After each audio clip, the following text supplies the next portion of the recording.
Hey everybody, welcome to the Future Podcast. I'm your host, Sean Donlan. Today I'm here with Mallory Steele. How are you? Hey, fantastic. How are you, Sean? Yeah, great, great. How are you surviving? I'm definitely surviving. It's a lot busier than I was expecting it to be. With Yeah, the world shut down, you think it's going to go, you're going to accomplish so much more on your to-do list. And for some reason, that's not happening. yeah. Somebody sent me a really good, it was like a little snippet of advice or something. And it was, if you don't, pick up a hobby or achieve something or make a goal, you didn't have, it's not that you lack time, you just lack discipline. So just, Okay. we all got to get our things on and Sorry, get. I lack discipline. No, no, no. You definitely don't. I know you don't. I'm just I kidding. do.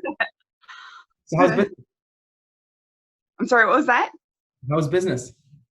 Honestly, it's crazier than ever. So, Good. we're in the digital space and help a lot of businesses with their online presence. And it's almost like if you thought being online was nice to have before, it's definitely a must-have now. I'm sure you've seen the effects of that. Um, Yeah, definitely. yeah, That's it. You know, I was it's something that I wanted to do, a little bit of a hobby, and I had 10 times more reason to do it now than I did previously. I just kind of always wanted to do a podcast, and then you got to yeah, have an online presence now. So both of those things worked together. Thanks for coming on. absolutely. Yeah. No, I appreciate being on this, and I appreciate you asking me. I know we met a few months back at one of your events, and it was a fantastic event. You're out in Vancouver, and I'm here in near Toronto, and I really wish we had events like that around here to go to, and obviously we can't right now. So this is a great alternative. Yeah, brilliant. So, would you be able to tell the listeners, I guess, a little bit about yourself, your company, what you do, how times are for you right now? Yeah, so um, we own Siva Creative, which is a digital marketing agency first.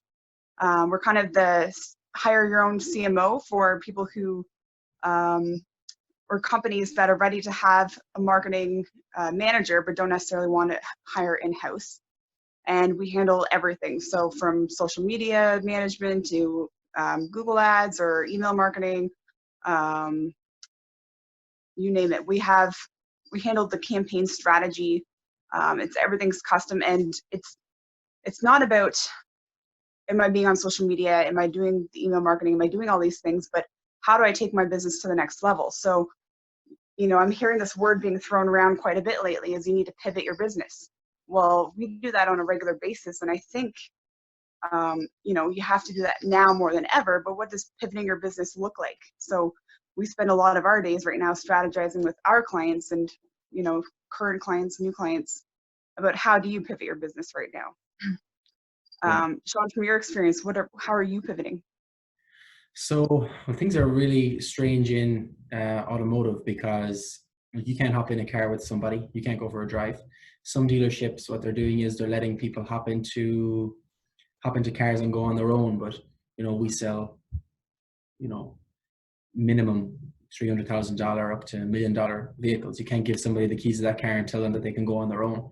Right. It's feasible. You can't let them drive a condo around downtown. Well, that's too bad. I'd like to take it for a test drive. Yeah, I'll let you go. I'll let you.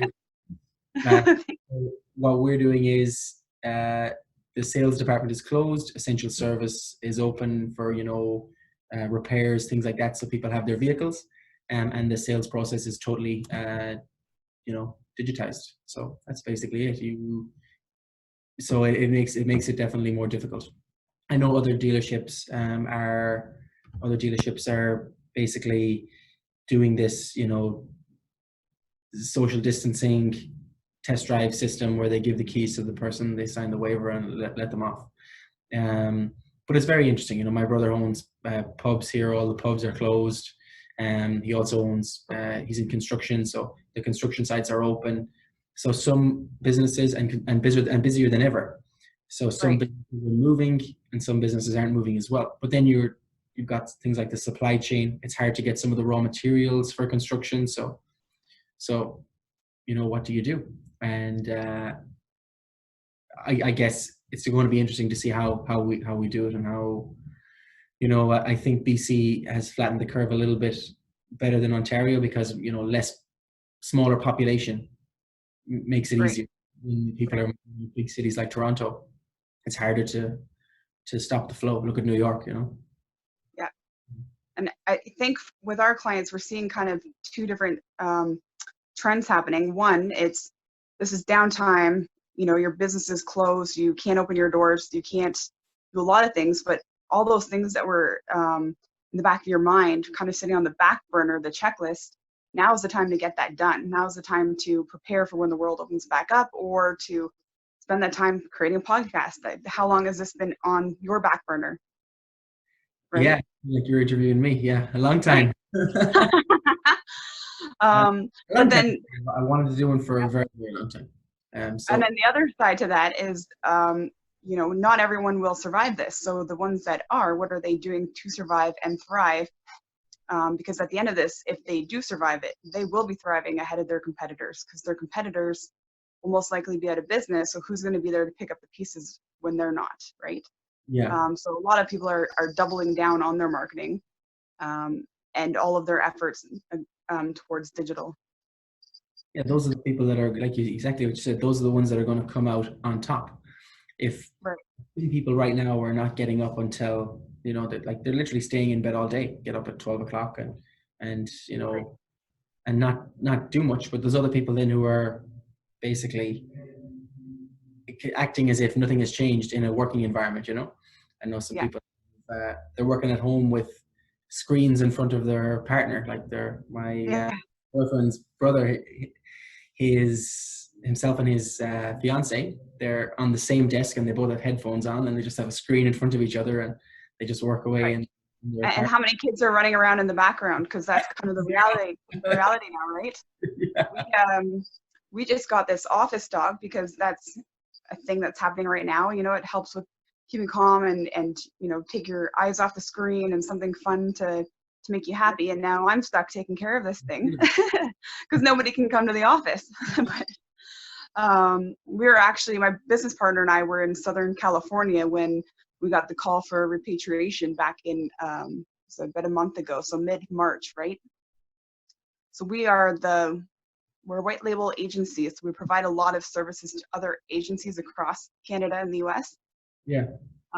So that was quite the unique experience driving back through the US. Through, you know, we had 50 hours to drive through all these major cities where they typically have a very large population, but they're completely shut down. So to ever see Dallas or Nashville or um, where else, Memphis, any of these cities that are completely empty, is just surreal. You'll never experience that again. And then coming back and spending 2 weeks in quarantine, thought it'd be a great idea to renovate the house, renovate the office, and we're still stuck in the middle of these things because the phone hasn't stopped.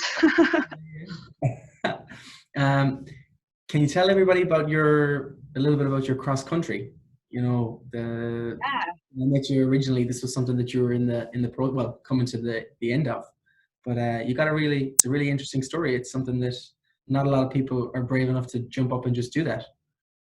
absolutely. So that's kind of how we met, was on this road trip. So driving out from Barrie all the way across Canada to the west to Vancouver, and then I headed from there all the way down south. And I was supposed to be on the road for 6 months and kind of zigzag back up through the states. And originally it was a working trip. I was out meeting with some different agencies across Canada and the U.S. that we do a lot of work with. And then it turned into a dare that turned into a bet. So Yeah. I was dared to drive this champagne box of a car. I don't know if I need to watch my language on here, but we can Whatever you put want. those in the closed captioning afterwards, maybe, of what that looks like. But it's this car that's probably the cheapest car you can get. I mean, it's very similar to a McLaren, but I don't know if you've heard of the Pontiac Wave. And you know, we went through with the mechanic this whole list of things that were wrong with it, and he said there's no way it's going to make it out of Barrie. Well, this thing made it all the way back and made it back to Barrie, and Wow. nobody won the bet because nobody thought it would make it back. um, So all the money, there was a lot of money raised. People placed bets on what city this car was going to break down in. Yeah. Well, the car didn't break down, so all the money raised went to partially to Rotary International. That's the charity that had this fundraiser, and then the other half ended up going to the local food bank because around here, I don't know if you guys are experiencing the same thing, but our food bank has needed to be replenished going through these times. It was Yeah. pretty much almost empty.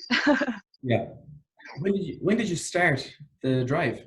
I started in January and made it back. When was it? March 20th, I believe. Was it not like, Yeah. was it over? Was it not Yeah, it's over. I had to. People want me to hit the road again and try this again when the No, lockdown is lifted. But was it frozen? Like, was it not snowing crazy? oh, it was snowing like it was crazy. I had to drive through the Rocky Mountains through blizzards, and I went through an avalanche. And there were times where I had the windows rolled down and the heat cranked because the thing was going to overheat. Just driving up those slopes in the mountains, and I had to pull over a few times to let the car cool down because I don't think it was going to make it to the top. I'm sure there were a couple angry drivers if they were stuck behind me, but yeah. Crazy. Good for you though. You made it. So with your business, how long have you been doing that? How many years are you in operation? So with this company, we're in our 4th year. I was originally a partner at a different startup company, and realized very quickly that I didn't like the way things were going, weren't aligned with our values, and I was walking away from that. I had no intentions of starting another company, but a lot of my clients and my staff at the time said, well, you better start something else because we're not staying here and we want you to keep looking after us. So that's where Siva Creative was born. And it's been a very quick growth in that amount of time. We have turned into about 7 other corporations from that. We have an entire innovation department, and we actually last year went to another agency in Barrie and said, let's partner up and acquire another agency. So we do have about 100 developers on staff, pretty much an expert in every type of coding possible. And we've realized that we sit in a very cool niche where we are. So we have no other tech companies that we really compete with. There's no big Microsoft or Apple or Google. There's none of those large offices here, and we have a really great college that delivers really great computer science and marketing students. So we hire them right out of college. We have a great relationship with the college, and provide internships to help them graduate and all those kinds of things. So because we're able to tap into that, we are able to offer our high quality talent for a lower rate to other agencies across North America. So, we were, in that space where sales were not a problem. It has nothing to do with that. We have tons of sales coming in. It was how do we deliver on all these sales and have the capacity to be able to say yes to everything. And so we solved that problem by acquiring this other agency. But then in doing so, we realized we weren't the only agency with that challenge. That's kind of a universal challenge that they're all facing. And through that, we've been able to dive down the avenue of starting all these other companies and businesses where, sometimes I feel like I'm on Dragon's Den. I get pitched all these great ideas of these apps that we can create. And that creates a lot of other opportunities for us to have different partnerships. And for my first experience in business, I didn't think I'd ever have another partner in my life. All the things you do when you're young and naive of, not having a partnership agreement or not asking the right questions, like, do you actually deliver results when you take your client's money? Things like that. So, so I have a great partner now, and I have many partners in many different business ventures. So I think if you have the right partner for the right delivery or the right result that you're looking for, or the right project where you can tap into each other's skill sets and complement each other, then it makes sense. And what kind of solutions do you see people looking for now? Have the requests or the solutions changed, or have things just been ramped up? Yeah, so kind of as I touched on a little bit earlier, the requests are one for other agencies. If we look at that route, they've had to lay off a lot of their employees. They've kind of gone through a rougher time than we have. So by laying off their other employees, but it being able to still tap into our resources, they're still able to deliver results to their clients. So that's one change that's happened. But then for our current clients and clients that we continue to receive every day, it's I wasn't online before. I knew it was something I had to get to. How do I get on there? Like I need to be on there yesterday. Like how do I get on there quick and get a strategy in place? And I think one of the biggest things that people are struggling with right now is you just need to get back to the basics. So you're always solving a problem in business. So the problem that you were solving yesterday is not the same problem that you're solving today, and it's not going to be the same problem that you're solving tomorrow. So what are you solving today? How do you pivot to solve that problem? And then tomorrow, so always planning for the future. We were ready for a recession. We were ready for this to come. So we didn't feel an impact. And if anything, we felt a positive impact. But we're also right now planning for tomorrow. What does tomorrow look like? And how do we service our clients in that respect? And we deal with all kinds of different industries. So some industries, it's easier to pivot than others, right? If you're completely shut down and you can't operate at all, well, what were you producing before that you can turn into a different product? If you were, if you were a brewery, if you're creating, your own craft beer, can you somehow make masks or ventilators or something that's needed right now with the equipment that you already have in place? If you are a bridal shop, you sell, bridal gowns. I'm pretty sure there's no more weddings happening this summer, but what about next summer? Can you set up payment plans for them, for the brides to start paying off their dress so that they're ready and set up for next year? So it's kind of thinking about the different things that way of if I'm a bride and I'm getting married next year, how can I help you? Yeah. Who's your target audience and how can I help you solve your problem? Yeah, brilliant. So Yeah. you'll actually go to the stage that you'll give them advice in relation to how they're going to, as well as online marketing and stuff, their actual marketing, what they need to do differently. So you're all encompassing in a lot of ways. 100%, because the marketing doesn't make sense if the business strategy doesn't make sense, right? Yeah. Even with right down to your company name. So if your exit strategy is to sell your business in 3 years, but your name is attached to it, that's going to be really hard to do. So always think of the end.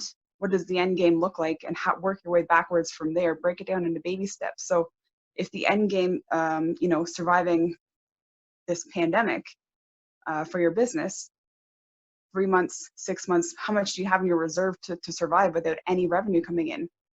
What does 6 months down the road look like for you? And how do you get there?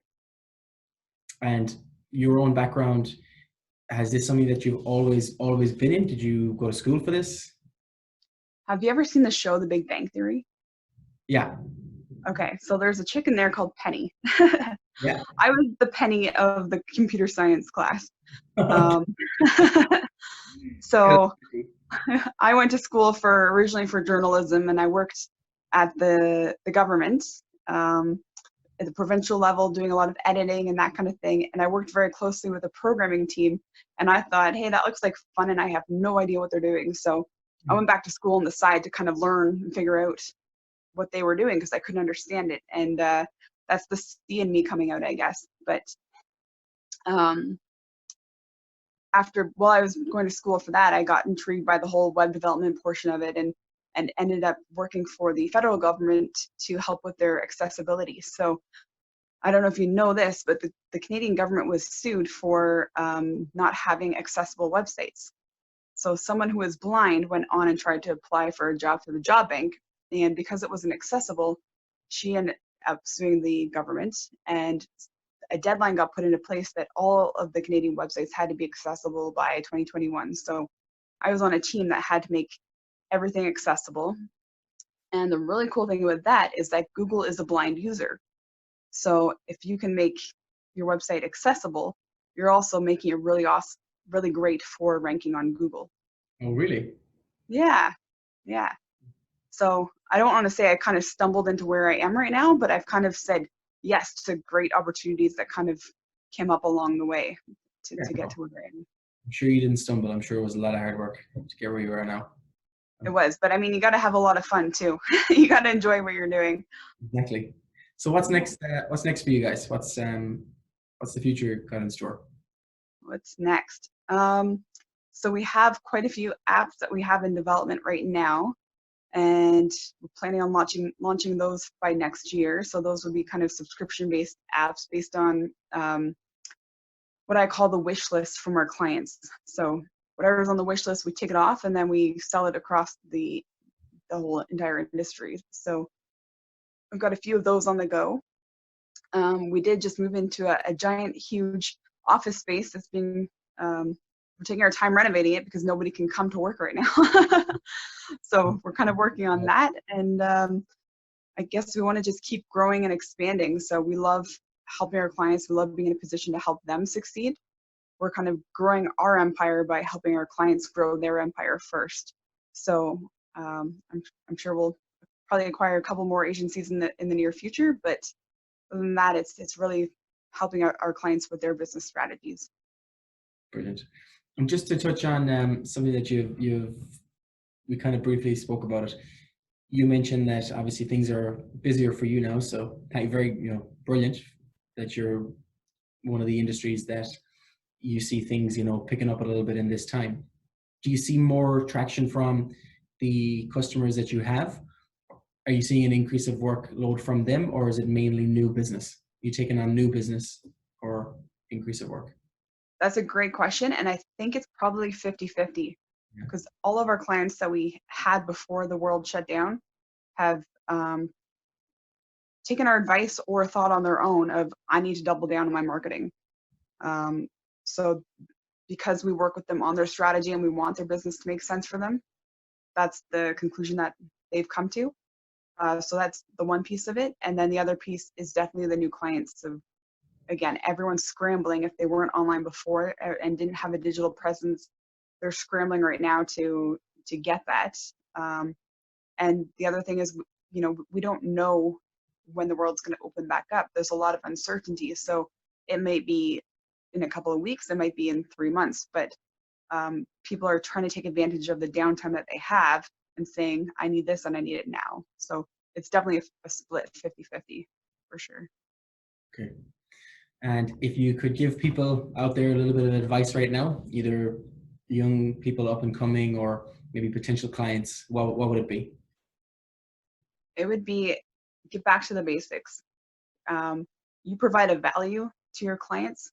There's a reason why you're going into business. There's a reason why you are in business. So whether you're new or existing, what is your value proposition? What makes you stand apart? Why should I do business with you instead of your competitor? Why should I do business with you, period? So people can complicate things really easily. You can start thinking about way too many things that are part of the plan, and how do I get there, and well, how do I keep selling something that's not selling anymore, people don't want anymore? Take it back to the basics. What problem are you solving, and who's your target audience? Spend your time where your target audience is so you don't get overwhelmed. If your target audience is hanging out on Facebook, go hang out on Facebook. If they're hanging out at Don Allen's pub, go to Don Allen's pub, right? Yeah. Where are they? Go hang out with them. Yeah, brilliant. Yeah.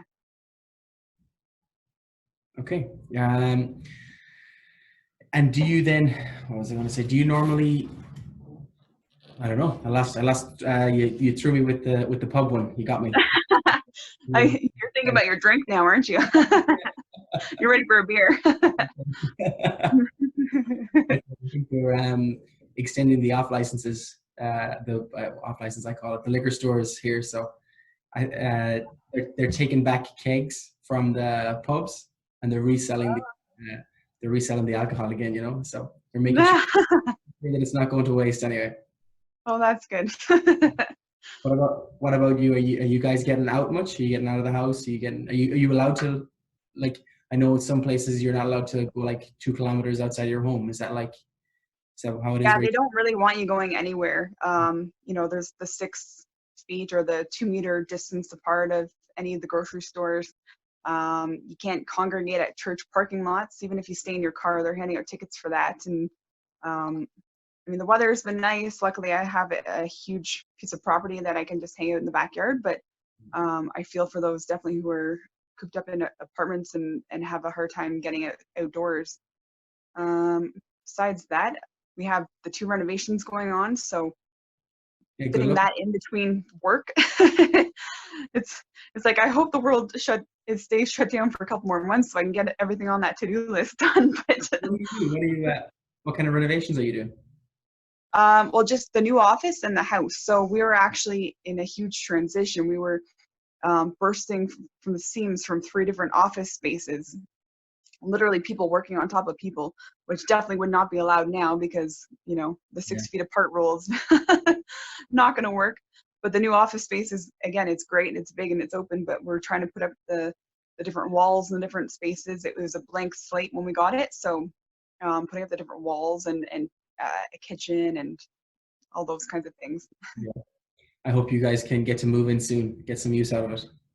Me too. I miss people. This has been great talking to somebody who's not my business partner. And I love him. He's great. So I'm not complaining about that. It's just nice to talk to other people too. It's important to get on with your business partners, that's for sure. Yeah. Mallory, thanks so much. We're time here. Yeah, thanks for thinking of me, and this has been fantastic, and I enjoy listening and watching your other podcasts as well. Brilliant, yeah, and maybe we can get you on when this is all over, and you can tell us how you guys are progressing, maybe, and give us a little bit of advice for our online marketing. Great, look forward to it. Where can everybody find you online, or find your companies? Right, so if you want to look me up personally on LinkedIn, it's Mallory Steele, and our website is Siva Creative, so SIVA creative.com. Brilliant. Thanks, Mallory. Great, thanks. Have a good night, Sean. Bye-bye. Bye.